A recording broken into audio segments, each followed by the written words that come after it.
బ్రహ్మశ్రీ వేలాల భరత శర్మ గారి కాదంబరి రసజ్ఞ 11వ భాగం.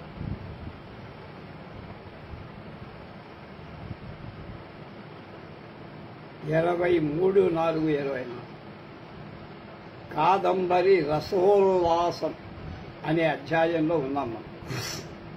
గంధర్వ లోకాన్ని మించిన శృంగార రస ఉద్దీపనం మరొకటి చోట ఉండదు, ఇంకొకటి ఉండదు కూడా. యోషిత్ కామా వై గంధర్వా, శతపథ బ్రాహ్మణులు 3లో 2లో 4లో 3. స్త్రీ కామా వై గంధర్వా, ఐతరేయ బ్రాహ్మణంలో 1లో 20. అందుకూడా కథానాయకుడు చంద్రాపేయుడు చేరింది కన్య అంతఃపురాన్ని.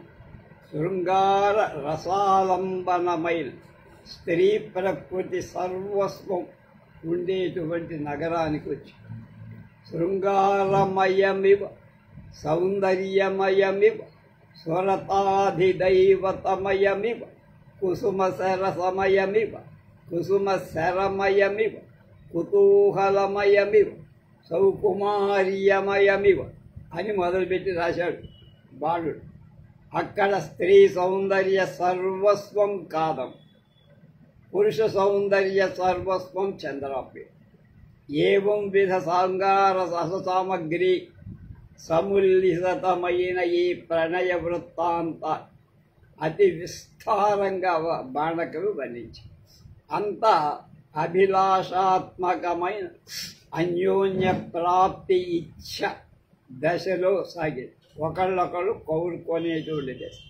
దేహ ప్రభా సంపర్కమే కాని, మనస్సంగమే కాని, చక్షురాగమే కాని ఈ నాయకుల సంయోగం దైహికమైన దశకు రాకుండానే నాయకుడు జన్మాంతరాన్ని పోతే ఇంకొక జన్మ పోతే ఇలాంటి పరిణామానికి పోయే కథలో శృంగార రసాన్ని అనౌచిత్య దుష్టం చేయటం, అందులో అంగీరసంగా పరిపుష్టం చేయటం అన్నది కవి యొక్క ప్రతిభా సముల్లాసం. ఈ కథ అదివ్య కథ, దివ్య కథనం. దివ్యమానుష్యాయాంతు కథాయామౌచిత్యయోజనమవిరుద్ధమేవ అని ధ్వన్యాచార్యుడు ఆనందవర్ధనుడు చెప్పారు. చంద్రాపేజుడు మానుష అవతారంలో ఉన్న చంద్రుడు, శాపంచేత అవతారం ఎత్తినవాడు. కాదంబరి దివ్యాంగన గంధర్వలో చంద్రాపేజుడు అచ్చోద సరస్సు నుండి, సిద్ధ ఆయతనం నుండి మహాశ్వేతా ప్రభావంలో గంధర్వలోకానికి చేరగలిగారు. అతడిలో అచ్చమైన దివ్యత్వం మరొక శాప జీవితాంతరంలో కాని సిద్ధించ. శాప విముక్తి సమానాంతరంగా కాదంబరి చంద్రాత్మకమైన చంద్రాపీడ శరీరాల సంయోగంలో కవి నిరూపిస్తారు. ఈ శాప తనువులో చంద్రుడి ప్రభాజాలం దివ్య కాంతాతను ప్రభా సంపర్క యోగ్యంగా. ఈ శాప శరీరంలో చంద్రజీవం విగతమైనప్పుడు అంటే కనపడకుండా పోయింది. వట్టి మానుష దేహంలాగా శైథిల్యాన్ని పొంది ఆ దశలో కాదంబరి సహగమనంలో ఉద్యుక్తురాలై ఆ శరీర పాదాలు స్పృశించి ఒడిలో పెట్టుకోగానే ఆ చంద్రాత్మకమైన దేహజ్యోతి ఆ శరీరాన్ని అవినాశిగా చేసింది, అంటే ఎటర్నల్గా చేసింది. ఈ ఉపాధిలోని జీవుడి లోకాంతర గమనాన్ని ప్రవాస లక్షణంగా చేసి ప్రవాసహేతుకమైన నాయికా విప్రలంభ శృంగారాన్ని కవి నిరూపించు. లేదా ఏకదేశ స్థితయోరపి అనురాగే సత్యపి దైవ ప్రతిబింబధాత్ ప్రతిబంధాత్ విరహ హేతుక అయిన విప్రలంభంగానైనా మనం భావించవచ్చు అంటున్నారు పేరాల. ఇది సరే అయ్యా, అసలు సురత లక్షణం లేని ఈ కాదంబరి చంద్రాపీడుల యొక్క శృంగార స్వరూపం వాళ్ళిద్దరికక్క పుచ్చుకుని ఏం లేదు, ఏం జరగలాక కనుక ఎందుకు అంత రాశాడు అలా? అయోగ శృంగారాన్ని అంగిగా గ్రహించటానికే. ఇలాంటి ప్రశ్నలకు అవకాశం లేదంటున్నారు పేర. ధ్వన్యాచార్యుడు వివరం చేశాడు ఏమని?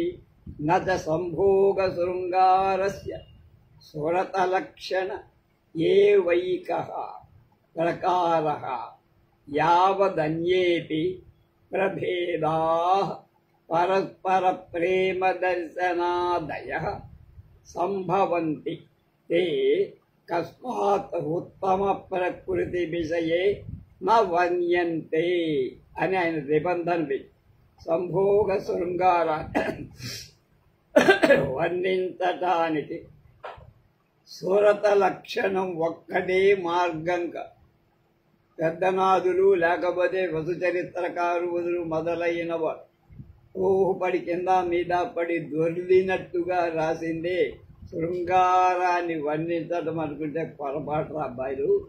పరస్పర ప్రేమ దర్శనం చూపు ఇతర ప్రభేదాలలోనే ఉంది, అంతేగాని దీనిలో లేదు. ఉత్తమ ప్రకృతుల శృంగార వర్ణనానికి ఇదే ఉదాత్త మార్గం అని ఆయన ఆనందవర్ధనుడు. ఇలా చేయటంలో గొప్ప ఔచిత్యం. ఇది ప్రకృత్యౌచిత్యం అన్నారు పేరాలు. అకృతార్థేపి మనసిజే రతిం ఉభయ ప్రార్థనా కురు అహో చేష్టానురూపికా కామి జనచిత్త వృత్తి ఇత్యాది దుష్యంత వాక్యాలను కాళిదాసు అభిజ్ఞాన శాకుంతల కాళిదాసు రహితమైన సంభోగ వైభవాన్ని సూచించినట్లుగా గ్రహించాలి. ఆయన కూడా వాళ్ళిద్దరిని పొరలింప చెయ్యాలి.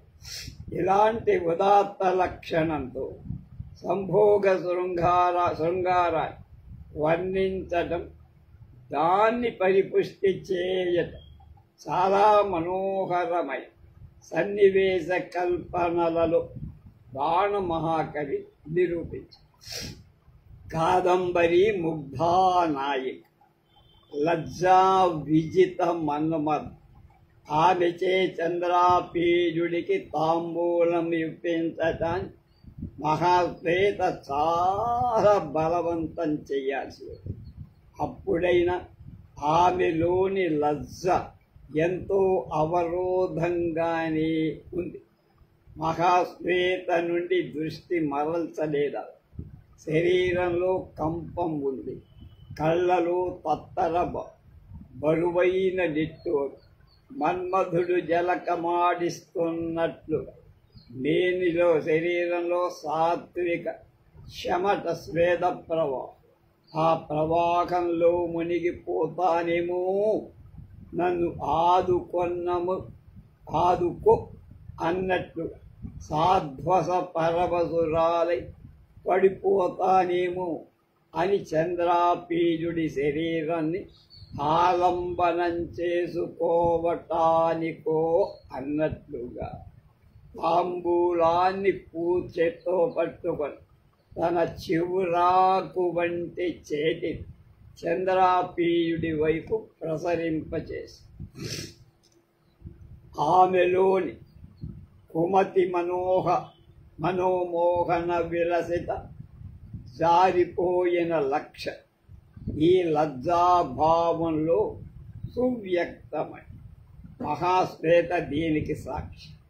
కాదంబరి గత లజ్జాభావం అంటే పోయిన సిగ్గు తిరోహితం అవటాన్ని ఉపస్కారమైన శుక శారిక ప్రణయ కలహ ప్రసక్తి ఒకటి మనోహరంగా.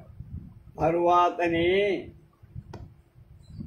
నాయికా నాయకులలోని ప్రణయం సమాన కోటికి చెందిన లక్షణం.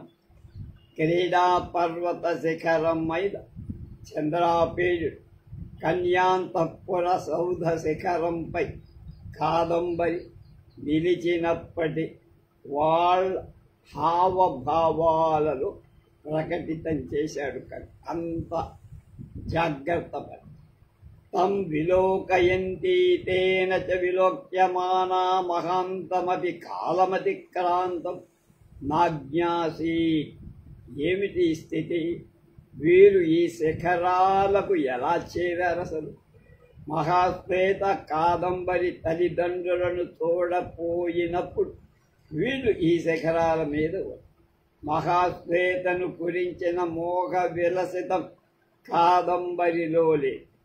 ఆ స్థితిలో ఆ శిఖరంలో వాళ్ళ హృదయాలలో స్వస్వరూప సాక్షాత్కారానికి దోహదమైన అంటే తోడ్పడిన లక్షణం ఏర్పడి శృంగార రసం శిఖరానికి ఎక్కినందుకని అక్కడ పెట్టారు.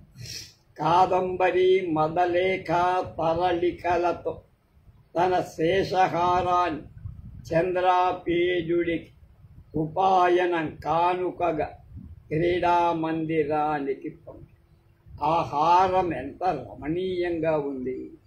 నక్షత్రమాలాభరణమివ మదన ద్విపస్య జీవితమివ జ్యోత్స్నాయా మందాకిని ప్రవాహమివ సురయువతి కుచ పరిమళ వాహిని. అన్నీ కూడా దివ్య లక్షణాలు. మన్మధుడు అనబడే ఏనుగు నక్షత్ర మాలికాభరణంలాగా వెన్నెల యొక్క జీవితంలాగా స్వర యువతి అంటే దేవతా స్త్రీ యొక్క కుచాల మైపూతల వాసనలు గుబాడించే మందాకిని దివ్య గంగా ప్రవాహంలాగా ఉన్నదిట ఆహారం. బాలుడు శృంగార రసానికి కల్పించిన మూర్తి ఆహారం అని చెప్పాలి. శూద్రక మహారాజును ఆశీర్వదించిన చిలకచే అతని రిపు స్త్రీలు అంటే శత్రు స్త్రీలు అంటే శత్రురాజుల భార్య విముక్తాహారంగా హారం లేకుండా విరహవ్రతం పూరినట్లుగా హారం చేత శృంగారం సూచితం. మహాశ్వేత ఒంటిపేట ముత్యాల హారాన్ని పుండరీకుడికి ఇచ్చి ఇక్కడ శేషహారం ఇది బాణుడి కల్పనలు శృంగారం యొక్క హార రూపక్రమం. ఈ శేషహార వృత్తాంతంలోని నిగూఢమైన తత్వం కథాతత్వం అని ప్రకరణలో పరామర్శించాం. గంధర్వలోకం నుండి తిరిగి స్కంధావారానికి చంద్రాపీయుడు వచ్చేటప్పటికి అతడి స్థితి ఎలా ఉంది? తన్మయేన మానసేన సహ్య విరహ దుఃఖానుశయలగ్నామివ పృష్ఠతః కృతమార్గగమన నిరోధామివ పురస్తాత్ వియోగాకుల హృదయాకలికావేశోత్క్షిప్తామివ క్షిప్తామివ నభసి సమ్యగాలోకయితుం వదనం విరహాతుర మానసామివ స్థిత ఉరస్తనే తామేవ మృగలోచనాం దదర్శ. గుర్రాన్నెక్కి బయలే మనసు కాదంబరీమయంగా ఉంది అంటే మనసంతా నువ్వే కాదంబరి. అలా ఆమె విరహ దుఃఖాన్ని సహించలే తన వెన్నంటి వస్తోందో తన మార్గాన్ని నిరోధిస్తూ ముందుకు వెళ్ళిపోతోందో, వియోగాకులమైన హృదయం గగనంలో తనను విసరివేయగా తనపై ఆకాశంలో అవతరించిందో, విరహాతుర మానసయై తన ముఖాన్ని చూడటానికై వచ్చి వక్షస్థలాన్ని ఆక్రమించిందో అన్నట్లు కాదంబరి తనను అన్ని వైపులా అన్ని దిశలను కమ్మివేసినట్లుగా అనిపించింది చంద్ర. విగళిత వేద్యాంతరమైన స్థితి, సంకల్ప రూప సంయోగ బహు ప్రకారం ఇది. ఈ రకంగా తనను కాదంబరి సర్వతః కమ్మి ఉన్నట్లుగా భావనామగ్నుడై ఉన్నటువంటి అతడికి శేషహారం బహిరాలంకారం ఎలాగా ఉంటుంది?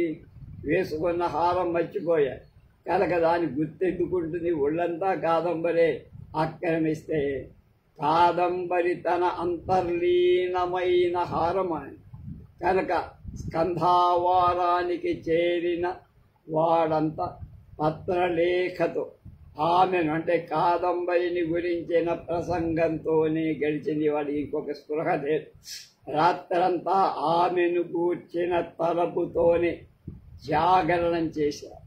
హేమకూటంలో కాదంబరికి కూడా అదే అనుభవం జరిగింది. మరునాడు ఉదయమే కేయూరకుడు హారం తీసుకొని వచ్చారు.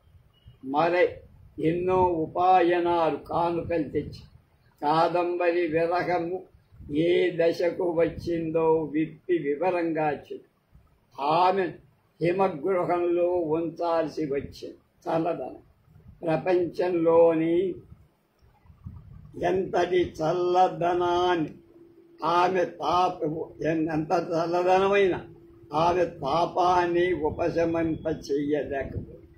చంద్రాపీఠుడి దర్శనమైతే చాలు మళ్ళా రెండవసారి కేయూరకుడితో హేమకూటానికి వచ్చాడు చంద్ర. ఈసారి పత్రలేఖను కూడా వెంట తీసుకుని ఈ రెండవసారి హేమకూటానికి చంద్రాపీఠుడు రావటంలో రసపరమార్థమేమైనా ఉందా అని ఆలోచించారు పేరాలు. హేమకూటానికి మొదట వచ్చిన అయోగ శృంగారం, పరస్పర వీక్షణ, భాషణ, సంకల్పాదుల చేత సంయోగ శృంగారం వర్ణితం. చంద్రాపీఠుడు స్కంధావారానికి వచ్చిన నాయిక విరహదశ, పునరాగమం, పునఃసంయోగం.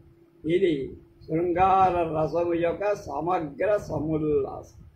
మహాశ్వేతతో వియోగంలో కాదంబరికి ఈ తాపం లేదు. ఈ సంయోగ వియోగాలచే పుట్టిన ఆనందం, సుఖం సహజం, దుఃఖము సహజం. కాదంబరి మహాశ్వేతల అనుబంధం మిథ్య.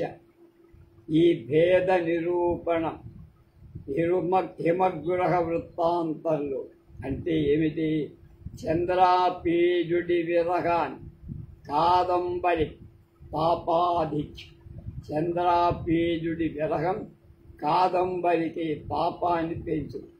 కాదంబరి విరహంలో చంద్రాపీఠుడికి కూడా తాపం పెరుగు. చంద్రాపీఠుడి తాపాధిక్యం శూద్రక జన్మలు చంద్రాపీఠ జనస్మృతి కలిగినప్పుడు వర్ణించరు. ఆ తాపం మన్మథ దశలలోని చివరి దశ అయిన మరణానికి మూలమై చంద్రాత్మక జీవుడు ధరించిన శూద్రకర్తను నాశనమై ఆ శూద్రక తను శరీరానికి సమాప్తి. ఆ జీవుడి అసలు శరీరం అచ్చోద సరోవర ప్రాంతంలో శివాలయం దగ్గర కాదంబరి పరిరక్షణలో కనుక ఆ జీవుడి తాపం ఈ శరీరంలో సంక్రమిస్తున్న స్థితిలో మధుమాస వేళ కాదంబరి మదనోత్సవం తమకాన్ని తట్టుకోలే చంద్రాపీడ తనువును కౌగలించు. శూద్రక దేహ భ్రంశం చేత విముక్తుడై శాపరహితుడైన జీవుడు చంద్రాపీడుడి తనువులో శరీరంలో విరహతాపంతో అంతడు ప్రవేశించాడు. కాదంబరి స్పర్శ తాపం లేని ఆనంద స్థితిలో అతన్ని మేల్కొల్పి గంధర్వలోకంలో హిమగృహంలో కాదంబరి యొక్క తాపాన్ని తన దేహదానం చేత అయినా తీరుస్తానన్నాడు.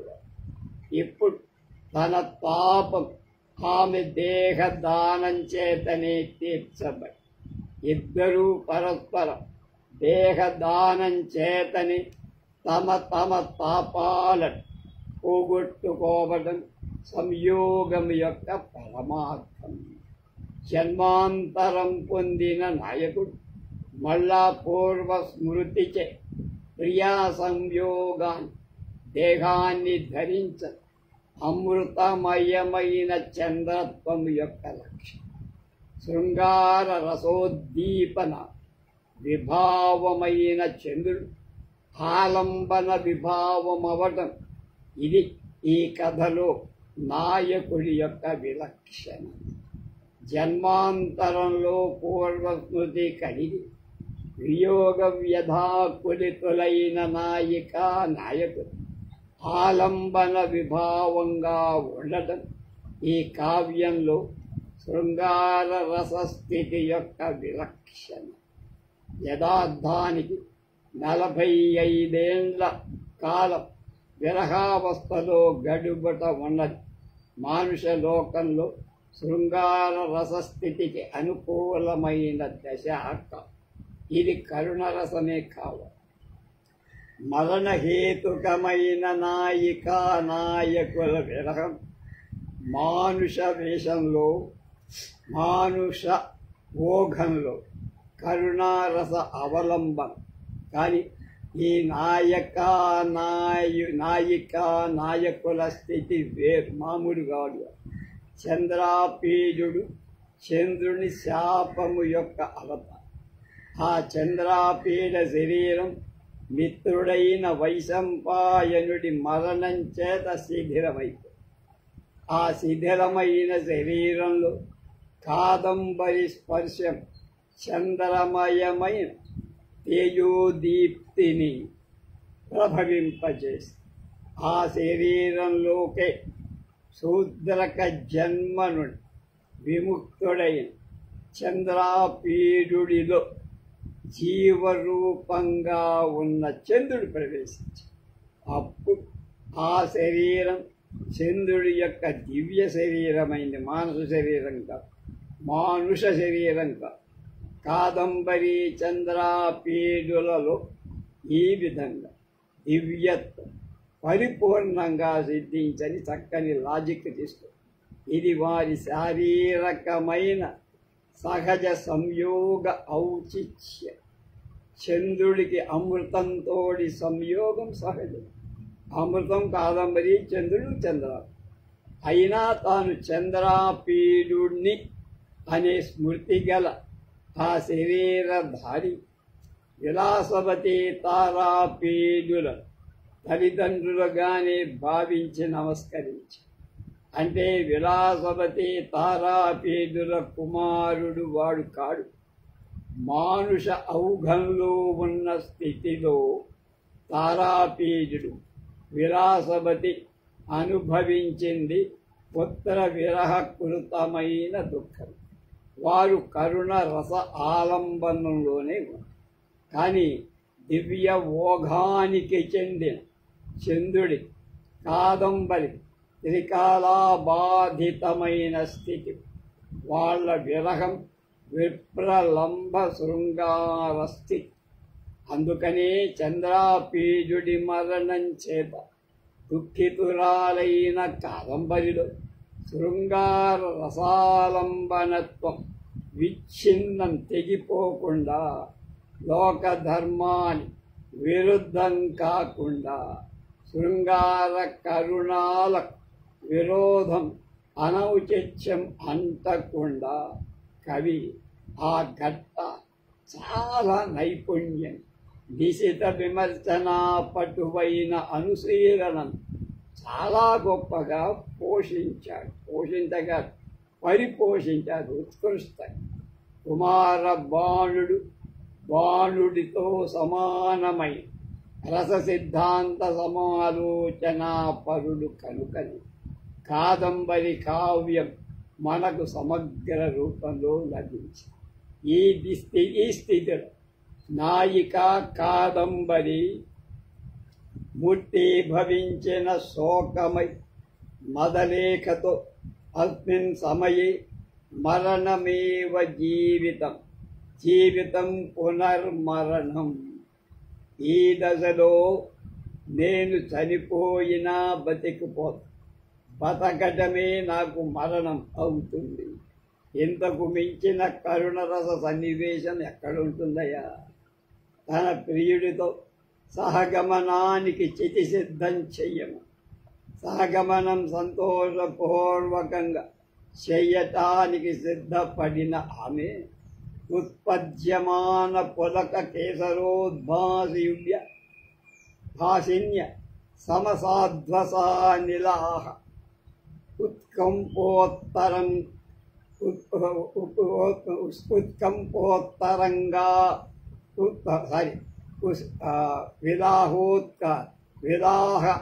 విలాహతోత్కంపో ఉత్తరంగ్యమానానంద వేగోర్మితరళా సంగలచ్ఛేద మకరంద బిందు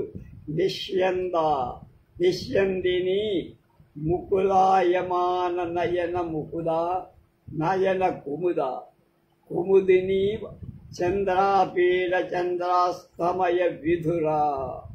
రోమాంచం, కంపం, కంపంటే ఉణుకు, సువేదం చెమట, నిద్ర ఇలాంటి దుఃఖ దశలు ప్రియుడితో సమాగమన భాగ్యాన్ని ఆనందాశ్రువుడు రాలిపోతాడు. ఇంతటి కరుణ సన్నివేశం మూర్తి కట్టించిన కవి శృంగార రసాన్ని ఎక్కడ కుక్కేశాడు? కాదంబరి చంద్రాపీడుల ప్రథమ దర్శన వేళ ఉంగులెత్తిన రసతరంగిణులు ఈ కరుణ రసంలో మునిగిపోవాల్సిందేనా? శృంగారం ప్రధానమని ఇక్కడి సన్నివేశంలో సహజత్వానికి ఒప్పుకుంటావా, భంగిస్తుందా? విరోధి రసాలైన శృంగార కరుణ ఏ విధంగా ఏకత్ర సమావిష్టం చేయట, కలపటం ఉచితమా న్యాయం? కావ్య ధర్మానికై లోక ధర్మాన్ని భంగించటం అనౌచిత్యమే కదా అని ప్రశ్న వేసుకొని చెప్తారు. జీవిత సహజ లక్షణం వ్యాఖ్యాతం కావాలంటే అంటే ఎక్స్ప్లెయిన్ చెయ్యబడాలి. లోక ధర్మాన్ని కవి కొనసాగిస్తారు. ఆమె సహగమన సంకల్పంలో హృదయ వల్లభుడి చెంతకు వెళ్ళిపోయింది. ఆ స్థితిలో కూడా ఆమె ప్రియుణ్ణి చూడగా సమాగమ సుఖ నివానుభవం సంభోగ సుఖం వంటి అనుభూతే పొంది అతని తలపై పూలు చల్లి పూలు స్రవత్స్వేదామృతార్ద్రాభ్యాం కరాభ్యాం స్వేదం చెమట అమృతం జాలువారుతున్న చేతులకు అతని చరణాలను అంటే పాదాలు ఎత్తి తన ఒడిలో పెట్టి ఇది సహజ స్వభావం. ఆ స్పర్శ యొక్క ప్రభావం ఆమెకేం తెలియదు. అలా చేసేది అన్వాలంటరీ అంటారు. ఇన్వాలంటరీ అక్కడనున్న ఎవడికి తెలియదు. ఆమె అప్సర అమృత సంభవం, అమృతంలో పుట్టింది, తాగింది. తత్కర స్పర్శేను ఉచ్ఛ్వసితైవ చంద్రాపేన దేహాజ్జటి తుహినమయమివ సకలమేవ తం ప్రదేశం కుర్వాణమవ్యక్త రూపం కిమపి చంద్రధవళం జ్యోతిరోవోజ్జగా. చంద్రాపీయుడి శరీరంలో ఒక చైతన్యం వచ్చినట్లయి ఆ దేహం నుండి చంద్రకాంతిల తెల్లనై ఒక జ్యోతి ఆ ప్రదేశమంతా హిమమయం చల్లబరుస్తున్నట్లుగా వెలువడి, అది గంధర్వలోక స్త్రీ స్పర్శ లక్షణం. అలా ఉంది ఆమెలోని సహజ ధర్మం అది. కవి ఈ మలుపుతో కరుణ నుండి అద్భుతానికి తిప్పారు. మానుష ఔఘం నుండి శాపన్న కథా దివ్యౌఘానికి వెళ్ళి కరుణం దూరానికి తొలగి అద్భుతం దాని స్థానాన్ని అక్కడి నుండి దివ్య శృంగారం వైపుకు ముగ్గు. దివ్య లోకాల్లో కేవలం శృంగారమే. వివిధ రస ప్రసక్తి అచ్చోద సరోవరం దగ్గర. మరి మహాశ్వేత పుండరీకుల సంగతి ఏమిటి? మొదట వాళ్ళ ప్రథమ సమాగం శృంగార రసోల్బణమే. అంతటి శృంగారం పుండరీకుడి మరణంతో కరుణానికి మళ్ళిపో. కానీ చంద్రుడు మహాశ్వేతను ఆశ్వాసించిన అంటే అనునయించిన లక్షణంచే పుండరీకుడితో పునఃసమాగమ ప్రాప్తి గురించిన ఆశ మహాశ్వేతలు శృంగార రసాలంబన విభావ ధర్మాన్ని పొందవచ్చు. కానీ కాదంబరికి చంద్రాపీయుడి శరీరం కళ్ళ ఎదురు దీప్తి తరగకుండా అంటే కాంతి తరగకుండా కనిపించటం చేత ఏర్పడిన విభావ ధర్మం ప్రియుడి శరీరం సమక్షంలో లేని మహాశ్వేతలో కల్పించటం న్యాయం కాదుగా. కనుక ఇది ప్రవాస హేతుకై విప్రలంభంగా పరిగణించవచ్చు కదా అని అనువాడుంటారు. కానీ అలా కాదంటున్నారు భరత శర్మ. కవి కల్పించిన చిత్రమైన ఒక సన్నివేశం ఉందిరా ఇక్కడ. దాన్నే మహాశ్వేతను శాంతరసాలంబనంగా చేసేసారు. వైరాగ్యాది నిర్వికార చిత్వత్వం శమం.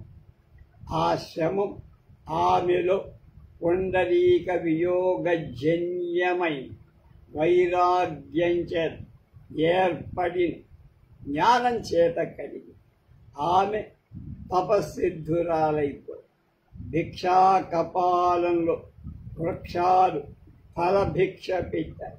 అలాగే మహాశ్వేతా పుండరీకుల ప్రథమ సంయోగ ప్రసంగంలో స్ఖలితమైతున్న బ్రహ్మచర్యంతో చేతి నుండి జారిపోతున్న అతడి స్ఫటికాక్షమాలను ఆమె గ్రహించినట్టు అతనికి తన ఒంటిపేట ముత్యాలహారాన్ని ఆమె ఇచ్చినట్టు కవి చక్కని సన్నివేశాన్ని కల్పించి. అంటే ఏమిటి?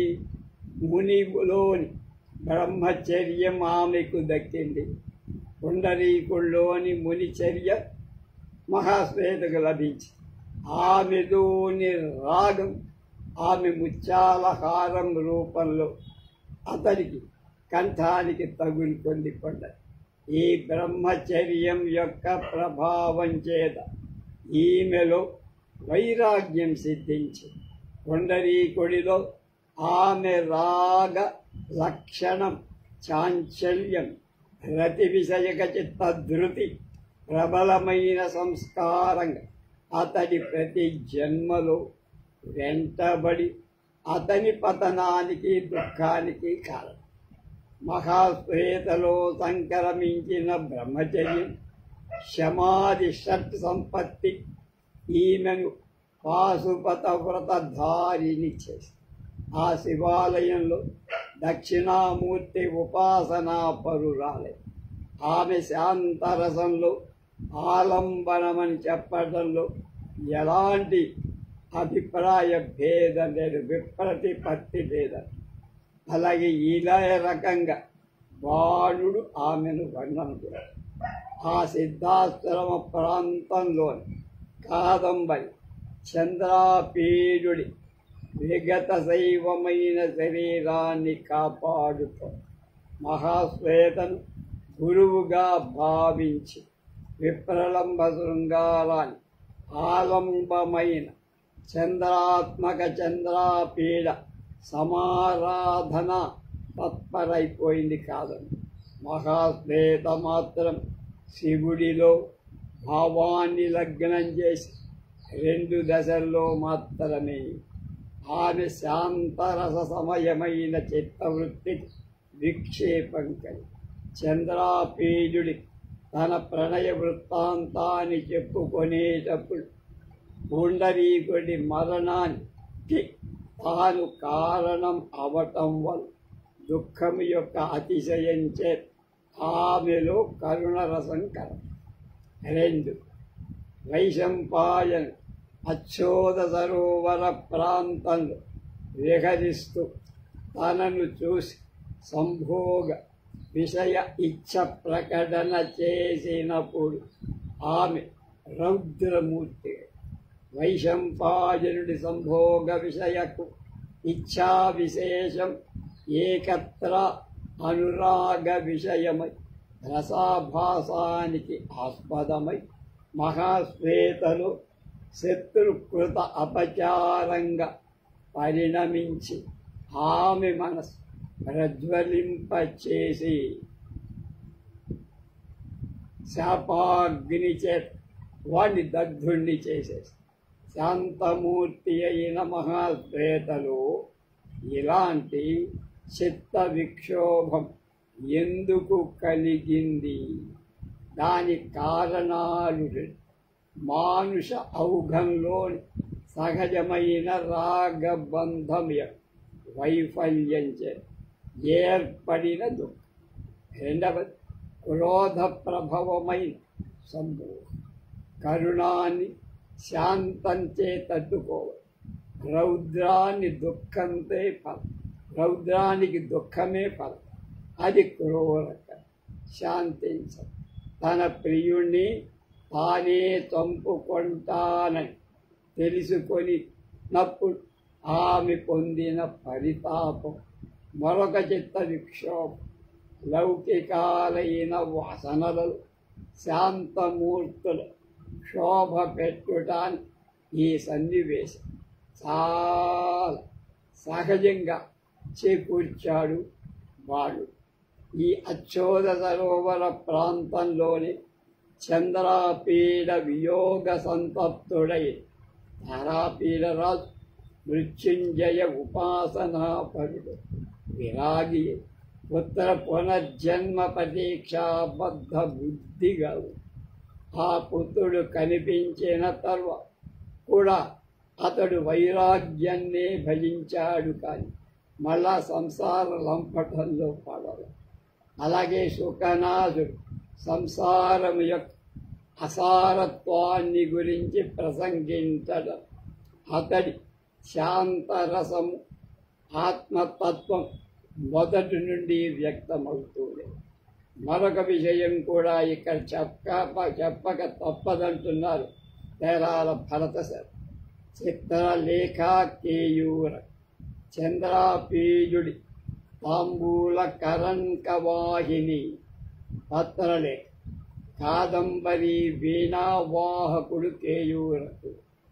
ఈ ఉభయుల వర్ణనాలు వీరి నాయికా నాయకులతోడి అనుబంధం గమనిస్తే బాణుడు శృంగార రస ఆలంబన విభావాలలో ఒక చిత్రమైన లక్షణాన్ని బయటకు తీసి భావరూపం ఒక బొమ్మ మూర్తి కట్టించినట్లుగా అనిపిస్తోందని. పురుషుడిలో నిద్రాణమై ఉన్న రతి అనే పేరుగా స్థాయి భావమే పత్రలేఖ. పురుషుడిలో స్త్రీ గురించిన ఇచ్ఛా లక్షణం అంటారు. స్త్రీలో నిద్రాణమై ఉన్న రతికి కోరే స్థాయి భావమే కేయూర. స్త్రీలో పురుషుడి గూర్చిన ఇచ్ఛా లక్షణం. మళ్ళా పురుషుడిలో దాగి ఉన్న నిద్రాణమై ఉన్న రతి అనే పేరు కల స్థాయి భావమే పత్రలేఖ. అంటే పురుషుడిలో స్త్రీని గురించిన కోరిక అనే లక్షణం, అలాగే స్త్రీలో దాగి ఉన్న నిద్రాణమై ఉన్న రతి అనే స్థాయి భావమే కేయువ. అంటే స్త్రీలో పురుషుడి గురించిన కోరిక అనే లక్షణం అంటవాడు. ఈ పాత్రల సృష్టిలో బాణుడు ఈ తత్వాలను ఉద్దేశించాలని చెప్పడానికి వాళ్ళ వర్ణనలు, వాళ్ళకి కథలో గల ప్రసక్తి దాన్ని బట్టే మనకు అర్థమవుతుంది.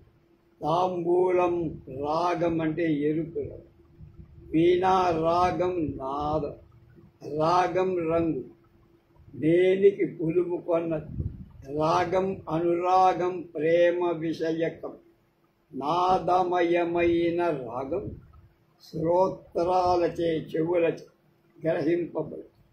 నాయకుడి సహచరి అయిన పత్రలేఖ నాయిక ఆత్మీయురాలవటం దూతికా లక్షణాన్ని మించి అంతటి సౌందర్యవతి నిత్యం తనను నీడలాగా అంటిపెట్టుకొని తిరుగేది అయిన పత్రలేఖను చంద్రాపీడుడు ఎప్పుడూ కౌగిలించుకోవాలి. ఒకప్పుడు మాత్రమే కౌగిలించుకున్నట్ట. ఎప్పుడు కాదంబరి కోరికపై కొన్ని రోజులు ఆమె కాదంబరి వద్ద నుండి తిరిగి వచ్చి ఆ రోజు చంద్రాపీడు ఆమెను హృదయానికి హత్తుక. పత్రలేఖను కాదంబరి కూడా ఇలాగే పులుము కొన్నది కనుక నా కళ్ళలో కళ్ళు, శరీరంలో శరీరం, చేతిలో చెయ్యి, మాటలో మాట, ఈ రకంగా కాదంబరి తనలో అతికిపోయిందని చంద్రాపీడుడికి పత్రలేఖ చెట్టు. చంద్రాపీడుడు కేయూరకుడి వలన ఏకాంతంగా కాదంబరి హృదయానురాగాన్ని గురించి తెలుసు. నాయికలకు 16 ఏళ్ల సుందరుడైన యువకులు మదన సందేశహారకులుగా ఉండటం లోకంలో ఎక్కడా ఉండదు. ప్రత్యేకంగా సృష్టించి ఆ వీణ కాదంబరి హృదయం. తన హృదయంలో రాగం కేయూరకుడి పలుకు, అలాగే ఆ వీణ తనలో భాగం. చంద్రాపీడుడి మరణంచే సహగమనానికి సిద్ధపడిన తాను తన వస్తువులన్నీ అందరికీ దానం చేయటాన్ని విభాగించి ఎవరికి ఏ ఏ వస్తువులు ఇయ్యాలో మదలేఖకు తన వీణను మదలేఖే తీసుకోవాలి అని చెప్పి కేయూరకుడు ఏమవ్వాలి, తాను ఏ మగునో కేయూరకుడు అదే అవుతాడని స్ఫూర్తి. కనుక ఈ పత్రలేఖ కేయూరకుల పాత్ర తత్వాలు రసమయాలన్న చారుతాపాకాలు, చారుతాపాదక. కనుక అందానికి అందమంటది. పత్రలేఖ రోహిణి యొక్క అవతారంగా కథానాయకుడి మూలతత్వం రతిస్వరూపం. రస నిర్వహణాన్ని ఆలంకారికులు చెప్పే లక్షణాలను పాటించి సహజత్వాన్ని అనుచితమైన కల్పనం చేసి మడికట్టుకొని కూర్చుండే కవులలో లోకవృత్తానుగుణమై కథారస నిబంధనం ఉండ. విరోధి రసాలు పరస్పర పోషకాలవటం, మిత్ర రసాలు పరస్పర భంజకాలవటం, నానా రసాలు ఏకత్ర అవస్థితాలవటం. వీటి విషయంలో శాస్త్రం కంటే కవి అనుభవ సిద్ధమై మనోధర్మణుడు భావితమైన అంటే ఊహించే రస నిబంధనం ప్రతిభా సముల్లిసితమైన తత్సత్ సన్నివేశ నిబంధన కావ్యంలో రమణీయమై రస ఉత్కర్షహేతువులయ్యాయి. కాదంబరి కావ్యంలో బాలుడు కథావస్తువు త్రిపథ గమనంలో 3 మార్గాల్లో తీర్చారు. ఒకటి మానుషౌఘం, రెండవది సిద్ధౌఘం, 3 దివ్యౌఘం. మానవ జీవితంలో ఏకోరసః కరుణ ఏవ అన్నదే యథార్థమైన రసపరిష్కారం. క్షీణే పుణ్యే మత్స్యలోకం విశన్, పుణ్యక్షయం చేత జీవుడు మళ్ళీ మానవ లోకంలో పడు. జీవితమే ఒకసారి. అలాంటి జీవితంలో దుఃఖం సహజం. బాల్యం వార్ధక్యం 2 జీవితం యొక్క ప్రారంభ దశ, అంత్యదశ. మాతృగర్భం నుండి ముక్తికై తపించి పుడతారు. పుట్టగానే ఏడుస్తారు. వార్ధక్యంలో చస్తారు. చచ్చి బతికొన్న వాళ్ళని ఏడు.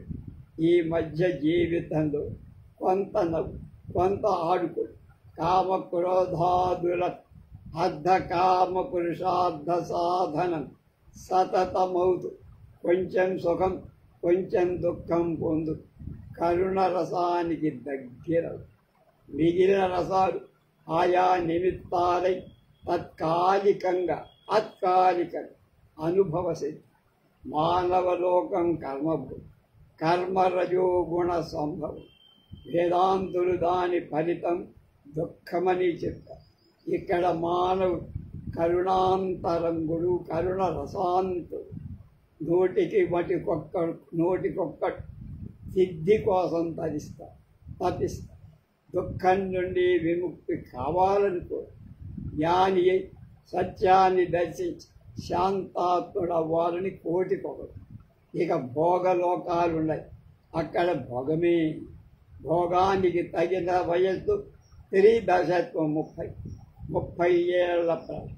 దుఃఖమిశ్రమం కాని అందులో దుఃఖం పుణ్యవశంలో ప్రాప్తించి ఆ దశ మానవుడు దివ్యుడైన అవుతున్నాడు. అప్పుడు అతని భోగం మధురమై శృంగార రసాలంబనం అక్కడే పొందుతాడు. బాణుడు తన కథానాయకుల 3 జన్మల గాథగా మలత్వటంలో జీవితాన్ని గురించి ఈ విభాగ దృష్టి కలిగి ఉన్నాడు అంటున్నారు. ప్రధాన రథం నాయికా నాయకుల ప్రణయానుబంధి అయిన శృంగారం. కరుణ శాంతాలు కూడా మానుష ఔఘంలో సిద్ధౌఘంలో తమ ప్రాధాన్యాన్ని కలిగి. కాదంబరి శృంగార రస సంపూర్ణ. చంద్రుడు సకల కళా పరిపూర్ణ. మానవులోని దివ్యాంశాలే వాడు. చంద్రుడు అమృతమయుడు, కాదంబరి అమృతం. మానవుడి గమ్యం అమృతమే. మనస్సే చంద్రుడు, అందులోని అమృతమే కాదంబరి అని తేల్చవతల పారేశారు పేరాల భరత శర్మాజీ. రేపు 8వ భాగం బాణోచ్ఛిష్టం జగత్తు సార్. బాణుడు ఎంగిలి చేసింది ఈ జగత్తంతా. ఎందుకు ఆ మాట వచ్చింది, అందులో విశేషాలు ఏమిటో రేపు తెలుసుకో.